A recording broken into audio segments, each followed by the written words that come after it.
Hello বন্ধুরা, আশা করি তোমরা সবাই খুব ভালো আছো।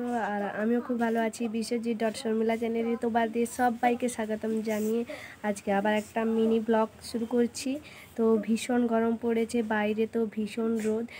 সবার যদি এই সময় ঠান্ডা ঠান্ডা শরবত হয় তো তাহলে কেমন হয়। তো সেই জন্য ভাবলাম আমি একটু ঠান্ডা শরবত করি। তো বাজার থেকে এনেছিলাম বেল, তো সেই জন্য আমি বানাবো বেল পানা। তো এই দেখো, বেলটা একদম পাকা এনেছিলাম, কালকেই বাজারে গিয়ে এনেছিলাম। আর এই বেলের গন্ধ তো দারুণ লাগে আমার শুনতে। তো বেলটা একদম গোলগাল। তো চলো শরবতটা বানিয়ে নিই। আমি একটু বেলের গন্ধ শুকেও দেখে নিলাম, দারুণ ছিল। তো তো চলো শরবতটা বানানোর দিকে যাই। নিয়ে নিয়েছি জামে করে জল, আর তার সঙ্গে দিয়ে দিচ্ছি বাতাসা। আজকে চিনি দিয়ে শরবত করব না, আজকে বাতাসা দিয়ে শরবত করব। আর সামান্য দিলাম নুন। তো বাতাসা নুনটাকে ভালো করে জলে গুলিয়ে নেব। তারপরে এই বেলটাকে দেখো আমি ফাটাতে পারছি না, তো একবারেই হচ্ছে না। অনেকে দেখি একবারেই ফাটিয়ে দেয়, আমি 2-3 বার আছাড় মেরে মেরে একে ভাঙার চেষ্টা করছি। আর বেলটা ভেঙেও গেছে, দেখো কীরকম পাকা আর কি সুন্দর। উফ, আর গন্ধটা তো আরও বেশি বেরিয়ে গেছে। আর আমার তো দারুণ লাগছে। আর তো চলো তাড়াতাড়ি শরবতটা করে নিই। তো আমি এই চামচটার সাহায্যে বেলগুলো সব তুলে এই জলের মধ্যে রেখে দিয়েছি। এবার এটাকে ভালো দিক করে হাত দিয়ে, ভালো করে হাত দিয়ে দলে নিতে হবে।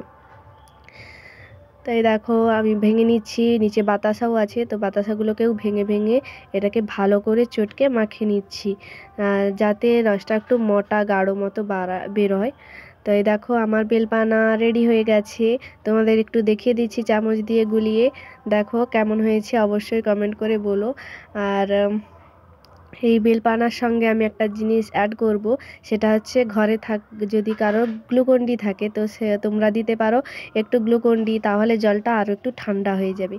তো গরমের দিনে ঠান্ডা ঠান্ডা জল খেলে কেমন লাগে, তো সেই জন্য আমি এই শরবতের মধ্যে দিয়ে দিচ্ছি গ্লুকন-ডি। তো এই দেখো, আমরা কিন্তু এখনও স্টিলের গ্লাসে শরবত খাচ্ছি।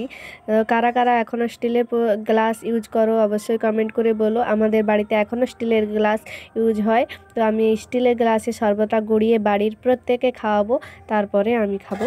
তো এই দেখো, গ্লুকন-ডি যেহেতু নিচে আছে সেই জন্য আমি ভালো করে গ্লাসে গুলিয়ে নিচ্ছি।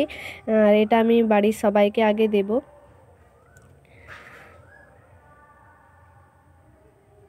তো বাড়ির সবাইকে দিয়ে এখন বসলাম আমি খেতে। তো ভেবো না যে আমি গড়িয়ে এক্ষুনি খেয়ে নিচ্ছি, তা নয়, হ্যাভি হয়েছিল। তো দারুণ হয়েছিল বেলপানাটা। তো আজকের ব্লগটা আমি এখানেই শেষ করছি। তোমাদের এই মিনি ব্লগটা কেমন লেগেছে অবশ্যই কমেন্ট করে বলো। তো আজকের মতো এখানেই, আবার একটা নতুন ব্লগ নিয়ে দেখা হবে। টাটা।